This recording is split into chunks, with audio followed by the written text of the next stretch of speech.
Back to village தான் side. இன்னைக்கு பார்த்தீங்கன்னா நம்ம லீவுக்கு வந்தோடனே நமக்காக போட்டிருக்கக்கூடிய பிளான்ஸில் பூவெல்லாம் பொறிச்சிட்ருக்கோம். என் தங்கச்சி எனக்காக ஆசையை விட்டு வச்சுருக்கா. சின்ன வயசில் நான் பூவே கொடுக்க மாட்டேன், அவள் பரவாயில்லைங்க எனக்காக பூவெல்லாம் பொறிக்க விட்டு வச்சுருக்கா. ஸோ வாங்க பொறிச்சிட்டு என்னென்ன பூ இருக்குன்னு உங்களுக்கு காமிக்கிறேன்.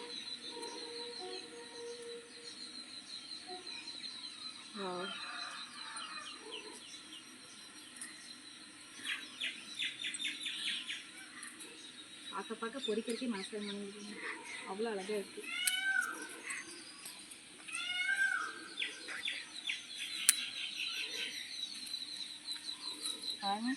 இதெல்லாம் பொறிச்சு வைக்கிறதுக்கு மனசு வருமாங்க நமக்கு, ஆனாலும் பொறிச்சிடுவேன். வெயில்னால பார்த்தீங்கன்னா கொஞ்சம் இதாகிடுச்சுங்க. இவ்வளோ பூ விட்டு வச்சுருந்தேங்களா, நான் வந்துட்டேன் இல்லைங்க. ஏன்னா பாருங்கள் எல்லா போய் நான் பொறிச்சு மண்டையில் சொல்லிடுவேன்.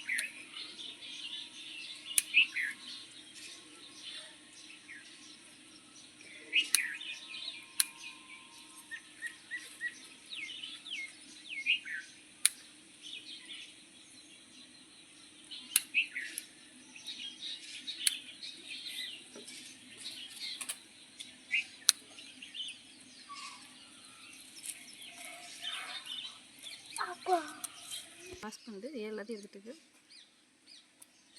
அழகாக இருக்குது பாருங்க.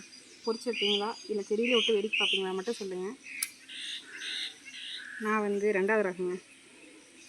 ஒரு நாள் பார்த்துட்டே இருப்பேன், அடுத்த நாள் பொறிச்சு எல்லாத்தையும் தலை நிறைய வச்சுருவேன். கொஞ்சம் கொஞ்சமாக வைக்கிறதோட இருக்கிற எல்லா பூவையும் தலையில் வச்சுருவேங்க.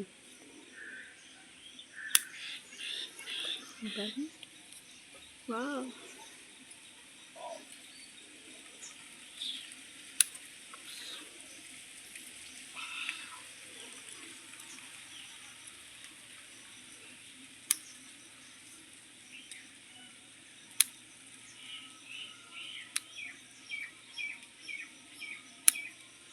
இதில் நத்த போயிருக்க மாட்டிருக்கு.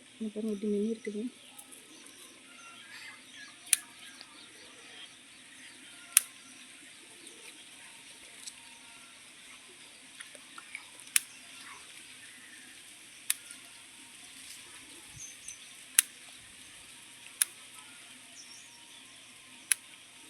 இது பாருங்கள் யாரும் பிடிச்சி இல்லை தெரிஞ்சிருக்காங்க. எனக்கு மொத்தத்தில் செடியில் மட்டும் வேறு யாரும் தொட்டுட்டாங்கன்னா பிடிக்கவே பிடிக்காது. நானும் யார் செடியிலும் போய் கேட்காம பொறிக்க மாட்டேன். என் செடியில் யாரும் வந்து பொறிக்காது எனக்கு பிடிக்காதுங்க. உங்களுக்கு இந்த மாதிரி பிடிக்குமா? சரி நீங்கள் போன இடத்துல இந்த மாதிரி பூ பொறிப்பீங்கன்னா சொல்லுங்கள். நான் போனதே வாயத்தோட செடியை பார்த்துட்ருப்பேன். நான் பார்க்கறதே எங்கள் பூ வேணுமான்னு கேட்டு நம்ம பூ கொடுக்குற மாதிரி தான் பார்த்துட்ருப்பேங்க. நம்ம வீட்டில் மட்டும் சாப்பிட்ற பொருள் கூட எடுத்து கொடுத்துருங்க. எனக்கு நம்ம செடியில் எடுத்துகிட்டு வந்து பூ பொறிச்சாமல் வச்சுக்கோங்களேன், சுத்தமாக பிடிக்காது எனக்கு. அத்தனைக்கு என் தங்கச்சிக்கே பூ கொடுக்க மாட்டேங்க. ஸ்கூல் படிக்கிறப்ப எல்லா பூவையும் மண்டையிலேயே ரெட்டச்சரை போட்டு வச்சுட்டு போவேன். பாவம், அவளுக்கு நான் 2 ரூபா மிச்சம் தான் கொடுப்பேன். நம்ம செவந்தி செடியிலேருந்து இவ்வளோ பூ நமக்காக என் தங்கச்சி விட்டு வச்சிருக்காண்டி இவ்வளோ பூ எனக்கு கிடச்சிருச்சுங்க. அடுத்து பார்த்திங்கன்னா மல்லிகைப்பூவும் கொஞ்சம் கொஞ்சம் பூத்துருக்கு, எதையும் விட்ட மாட்டோம்.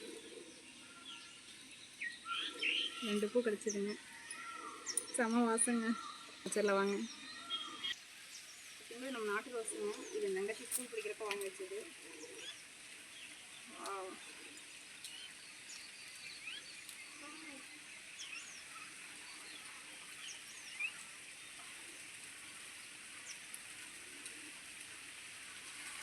இதே மாதிரி பூ பறிக்கிறப்போ இந்த காம்புலேயே பிடிச்சிருப்பாங்க. ஒரு சிலர் பார்த்திங்கன்னா பிடிச்சி இழுத்து இந்த காம்பெல்லாம் பிடிச்சி இது பண்ணி வச்சுருவாங்க. கரெக்டாக இந்த நுனியில் பிடிச்சி பார்த்திங்கன்னா பூ அழகாக வந்துடும். செடிக்கும் வலிக்காது, நம்ம பூக்கும் வலிக்காமல் அழகாக எடுத்துடலாம். நீங்களும் ட்ரை பண்ணி பாருங்கள். இல்லை ஃப்ரெண்ட்ஸ், இப்போ பார்த்திங்கன்னா நம்ம செடியில் எல்லா பூவையும் பொறிச்சாச்சுங்க. நமக்கு இன்றைக்கி இவ்வளோ பூ கிடச்சிருக்கு. ஸோ நானும் ஹாப்பி. இந்த வீடியோ நீங்களும் ஹாப்பி நினைக்கிறேன். பாய் ஃப்ரெண்ட்ஸ், நெக்ஸ்ட் வீடியோவில் பார்ப்போம்.